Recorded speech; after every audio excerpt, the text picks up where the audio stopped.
জেলার অন্যতম জনকল্যাণমুখী সেবা প্রতিষ্ঠান হৃদয়পুর নবসোপানের পক্ষ থেকে আজ বারাসাত কলেজের অডিটোরিয়ামে সংগঠনের বার্ষিক অনুষ্ঠানের আয়োজন করা হয়। অনুষ্ঠানে বিশিষ্ট ব্যক্তিদের মধ্যে উপস্থিত ছিলেন শিক্ষিকা প্রীতি মণ্ডল, দীপান্বিতা মুখার্জি, প্রসেনজিৎ মণ্ডল, দীপিকা দত্ত, সুমন চ্যাটার্জি, নবেন্দু দাস ও বিপ্লব সান্যাল সহ অন্যান্যরা। উপস্থিত অতিথিরা নবসোপানের বছরভর রকমারি সেবামূলক কর্মকাণ্ডের খতিয়ান তুলে ধরে উচ্ছ্বসিত প্রশংসা করে বক্তব্য রাখেন। আজকের এই অনুষ্ঠান মঞ্চ থেকে সমাজের বিভিন্ন ক্ষেত্রের গুণীজনদের সমাজরত্ন সম্মাননাও প্রদান করা হয়। প্রসেনজিৎ মণ্ডলের অনবদ্য সঞ্চালনায় সমগ্র অনুষ্ঠানটি প্রাণবন্ত হয়ে ওঠে।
হৃদয়পুর নবসোপান 1995 সাল থেকে যে কর্মকাণ্ডের সূচনা করেছে, প্রত্যেক দিন জনসংযোগ, তারই একটা অংশ আজকে এই বার্ষিক অনুষ্ঠান, যেখানে প্রান্তিক মানুষদের শুধু নয়, সকল স্তরের সন্তান সন্ততিরা এবং তাদের থেকে সিনিয়র যারা গুরু আছে সর্বসাধারণ সবাই কম্পিটিশানে নাম দিচ্ছে।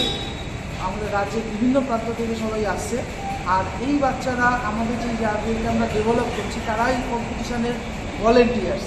তাদেরকে দিয়ে আমরা বলেছি তারাই ভলেন্টিয়ারিং করছে, সুস্থ স্বাভাবিকভাবে প্রোগ্রাম সঞ্চালনা, এবং সমাজে কিছু গুণী ব্যক্তিদেরকে আমরা সমাজরত্ন সম্মানও জানালাম।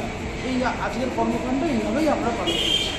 আগামী কিছু পরিকল্পনা, আগামীতে আমাদের 15ই আগস্ট 1000 বাচ্চাকে মিশন মিল্কের মাধ্যমে আমাদের একটা প্রকল্প মিশন মিল্ক, যার মাধ্যমে পুষ্টিকর খাবার, দুধ, ডিম সিদ্ধ, কলা, কেক, বিস্কুট খাওয়ানোর একটা পরিকল্পনা রয়েছে আগামী 15ই আগস্ট। নাম এবং ডেজিগনেশন? আমার নাম সৌভিক ঘোষ, আমি সভাপতি হৃদয়পুর নবসোপান।